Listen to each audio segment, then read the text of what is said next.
Hello hour happy মিনিটসে আপনাদের সকলকে welcome. আজকে প্রথম আমি একটা বড় ভিডিও আপনাদের সাথে শেয়ার করতে চলেছি। জানি না কেমন লাগবে, এতদিন শর্টসই পোস্ট করতাম, আজকে প্রথম একটা বড় ভিডিও বানাচ্ছি। তো আজকে আমি যেটা শেয়ার করব আমার 8 মাসের বেবির লাঞ্চের রেসিপি। চেষ্টা করি এক একদিন এক এক রকম লাঞ্চ বানিয়ে দেওয়ার। তো আজকে ছিল শনিবারে তো আমাদের বাড়িতে নিরামিষ হয়, তো সেই জন্য ওকেও নিরামিষই দিই। তো আজকে আমি যেটা শেয়ার করছি সেটা হচ্ছে একটা সম্পূর্ণ ভেজ লাঞ্চ রেসিপি আমার 8 মাসের বেবির জন্য। ভিডিওটি দেখুন, যদি ভালো লাগে তাহলে প্লিজ সাবস্ক্রাইব করবেন, আর এই টাইপের যদি আরও ভিডিও দেখতে চান সেটাও কমেন্ট করে জানাবেন।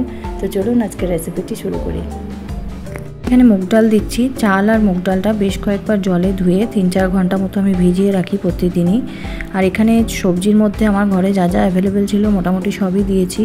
অল্প ঝিঙে আছে, মিষ্টি আলু আছে, গাজর আছে, বিনস আছে, আর সামান্য কিছু আমি সয়াবিন এখানে অ্যাড করেছি। এবং এগুলোও কিন্তু ভালোভাবে জলে ধুয়ে আমি ভিজিয়ে রেখেছি 3 থেকে 4 ঘন্টা। কোনো দিন আমি যেদিন মাছ দিই আমি সবজিগুলো ফ্রাই করে মাছ দিয়ে ঝোল করে দিই। আর আজকে আমি যেহেতু মাছ দিচ্ছি না, সেই জন্য আমি সবগুলো কিন্তু একসাথেই প্রেশার কুকারে দিয়ে দেব এবং প্রেশার কুক করে নেব। সবজিগুলো আপনারা চাইলে ফ্রাইও করে নিতে পারেন, সেটাতেও কিন্তু ভালো লাগে। তো আজকে আমার হাতে সময় একটু কম ছিল, সেই জন্য আমি সবকটা একসাথে দিয়ে দিচ্ছি প্রেশার কুকারে।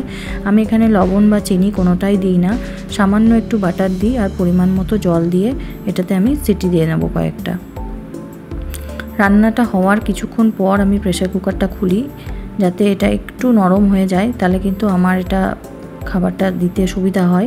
যেহেতু আমি এটা মিক্সিতে পেস্ট করি না, আমি কিন্তু স্ট্রেনারে বা ম্যাশারের সাহায্যে এটাকে ম্যাশ করে নিই বা স্ট্রেনারের সাহায্যে স্ট্রেন করে নিই। তো সেই জন্য আমি একটু কিছুক্ষণ রেখে প্রেশার কুকারটা খুলি। তো এটা কিন্তু একদম তৈরি হয়ে গেছে। এরপর আজকে আমি স্ট্রেনারের সাহায্যে ওটাকে স্ট্রেন করে নেব।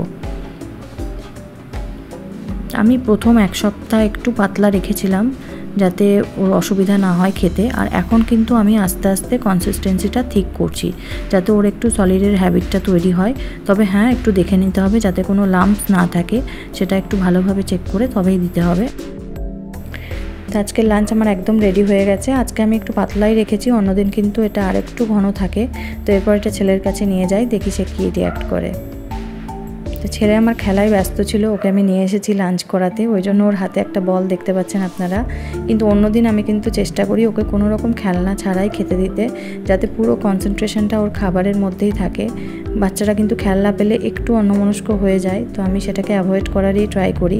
খুব প্রয়োজন হলে একটু গান শোনাই ওকে বা গল্প বলি, এইভাবে খাওয়ানোর চেষ্টা করি।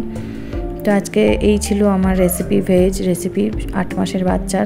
যদি ভিডিওটি আপনাদের হেল্পফুল মনে হয়ে থাকে তাহলে প্লিজ লাইক করবেন, কমেন্ট করবেন। নতুন যদি আরও অন্য কোনো ভিডিও দেখতে চান সেটাও আমাকে কমেন্ট করে জানাবেন।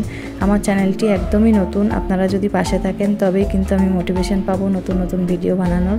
তো প্লিজ সাবস্ক্রাইব করে দেবেন চ্যানেলটি, আর আমার ভিডিওগুলো দেখবেন, জানাবেন কেমন লাগছে। সকলে খুব ভালো থাকবেন।